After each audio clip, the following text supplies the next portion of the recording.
제가 지금 보여드릴 사진은 두 장면인데요. 똑같은 전범 국가 독일과 일본의 차이입니다. 전범 국가 독일의 총리 빌리 브란트 총리는 유대인 학살에 대해 유령탑 앞에서 무릎 꿇고 사죄를 했고, 일본의 총리들은 전범 국가 A급 전범들 위패가 있는 야스쿠니 신사에 가서 고개를 숙이는 장면입니다. 독일은 피해자에게 고개 숙이고 사과하고 있고, 일본은 가해자에게 고개 숙이고 추모, 선양하고 있는 상징적인 상반적인 사진입니다.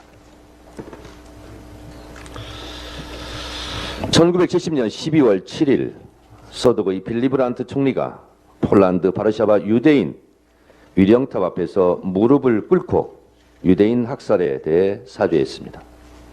그는 수백만 희생자에 대해 언어로 표현하는 것이 불가능할 때 인간이 할 수 있는 것을 했을 뿐이다 라고 말했습니다. 용서는 가해자가 하는 것이 아니라 피해자가 하는 것입니다. 가해자는 피해자가 이제 됐으니 그만하라고 할 때까지 사과를 해야 진정한 사과인 것입니다.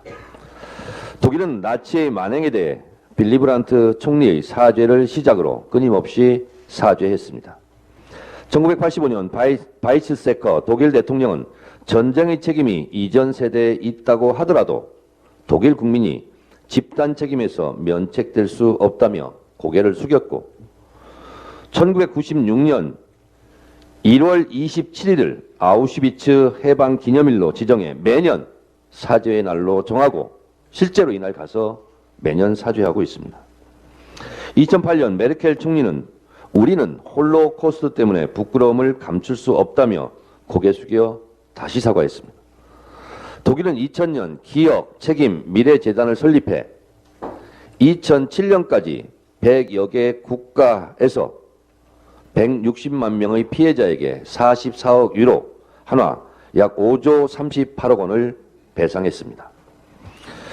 독일은 지난해 9월 볼프강 쇼이블레 재무장관이 룩셈부르크 협약 70주년을 맞아 피해자들에게 1조 8천억 원을 추가 배상하겠다고 밝혔습니다. 이에 반해 일본은 어떻습니까? 독일의 빌리 브란트 총리가 피해자 유령탑 앞에서 고개를 숙인 데 반해 일본은 전쟁 범죄자 가해자들의 위패가 있는 야스쿠니 신사에서 그들을 추모하고 선양하기까지 하고 있습니다. 다시 한번 그 사진을 보겠습니다. 이 장면을 똑똑히 보십시오. 아베도, 고이즈미도, 그리고 스가도 야스쿠니 신사에 가서 참배하고 있습니다. 독일은 피해자에게 사죄하고 있는데 일본은 가해자에게 추모, 선양하고 있습니다. 전쟁 범죄라는 똑같은 과거의 거울 앞에서 독일은 반성, 사죄하고 있고 일본은 반성도 없고 사죄도 없이 오히려 피해자들을 모독하고 조롱하고 있습니다. 식민지 피해자 국가의 대통령은 이런 일본과 한 편을 먹고 자국 국민들이 가슴에 대못질을 하고 있습니다. 윤석열 정부의 이번 조치는 헌법 위반입니다. 대법원의 판결을 부정하는 반헌법적 행정행위이기에 무효입니다. 일본 전범기업이 물어줘야 할 돈을 왜 우리 기업이 부담을 해야 합니까? 배상금은 일본이 잘못을 인정하고 반성하고 사죄하는 함축적 의미이고 상징입니다. 과거사에 대한 인정도 반성도 사죄도 없는 일본과 굴욕적으로 손잡고 짝짝꿍을 하고 있는 윤석열 정부, 역사가 두렵지 않습니까? 정권이 역사를 평가하는 것이 아니라 역사가 정권을 평가하는 것입니다.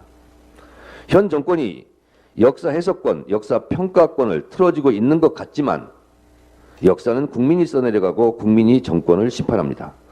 그것이 역사의 기록입니다. 역사는 오늘의 사태를 제2의 경술국치, 계묘국치로 기록할 것입니다. 경술국치 이후 외교권, 군사력을 빼앗겼습니다.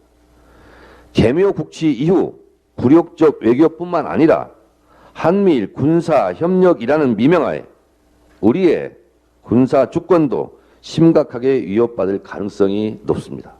저는 이 점이 더 크게 걱정됩니다. 이번 개묘 국치는 외교, 안보, 국방 모든 것을 위기로 내몰 것입니다. 정말 걱정됩니다. 제 아버지도 강제징용 피해자입니다.